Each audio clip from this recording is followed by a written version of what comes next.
the dictation. 5 seconds. 5, 4, 3, 2, 1. Ready. Start. The Foreign Exchange Regulation Act 1947 is a temporary act due to expire on the 31st December 1997. It was being extended every 5 years in the expectation of better times instead of being placed on a permanent footing straightway. India is still short of foreign exchange, and I see no reason why this act should not be extended without specifying a time limit. This object is sought to be achieved by deleting the duration clause from section 1 of the Principal Act.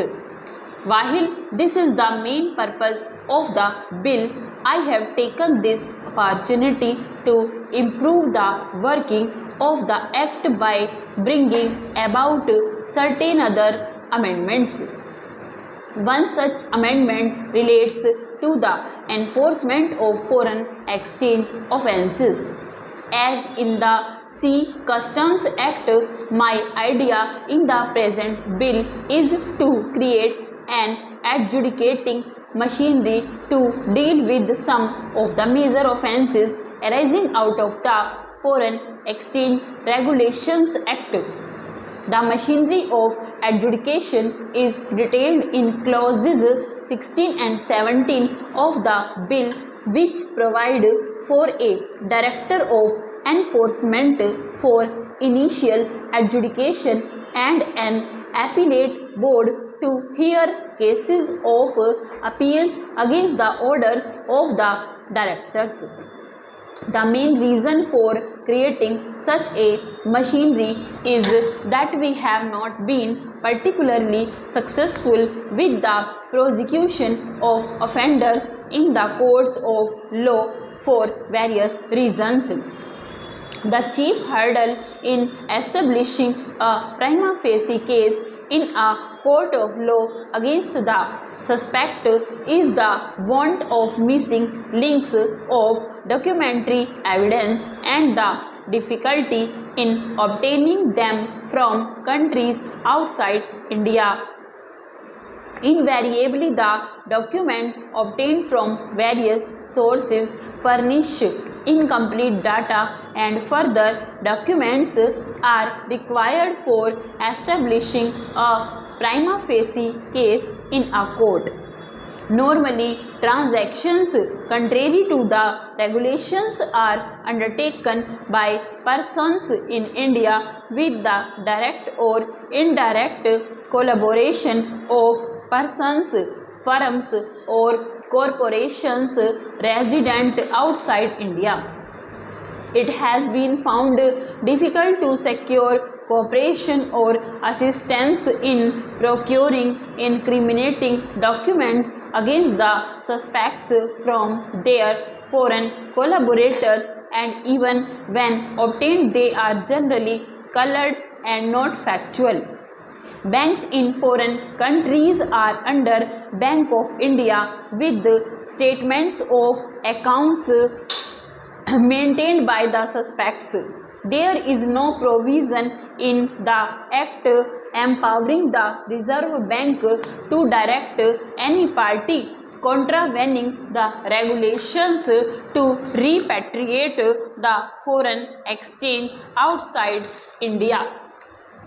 In the absence of any other provisions except prosecution, the enforcement authorities have been unable to take any action whatsoever in about 65% of their inquiries into the breaches of the Foreign Exchange Regulations Act.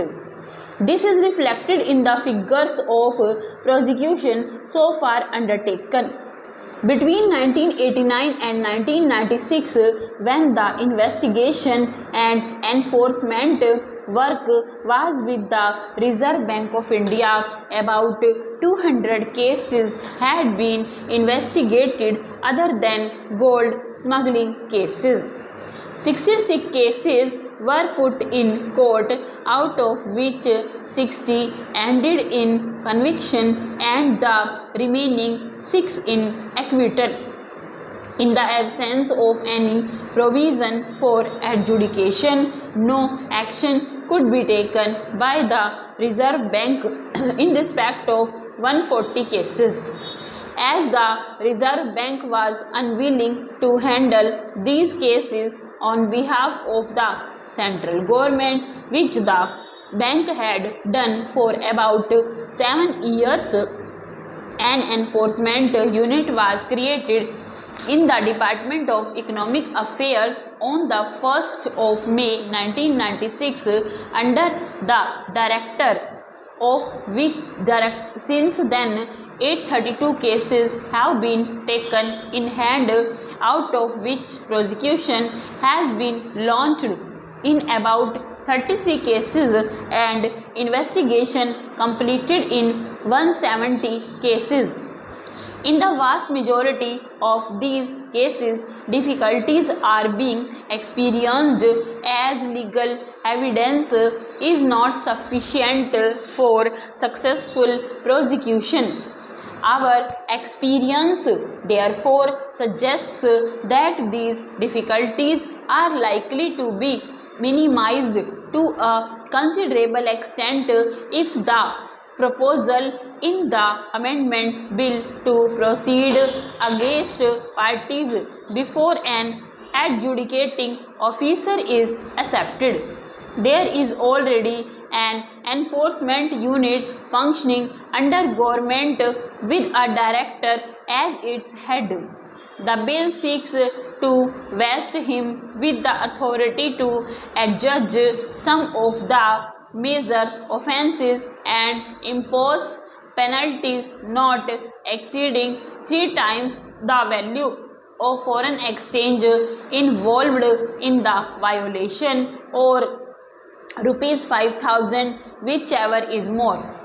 If, however, after holding an inquiry, the director thinks that having regard to the gravity of the offence, a sentence of imprisonment is called for, he may launch a prosecution instead of dealing with the offence himself.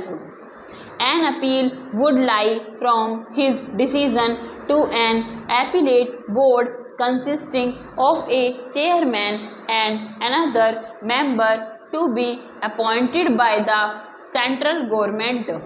This board will have both appellate and revisional powers.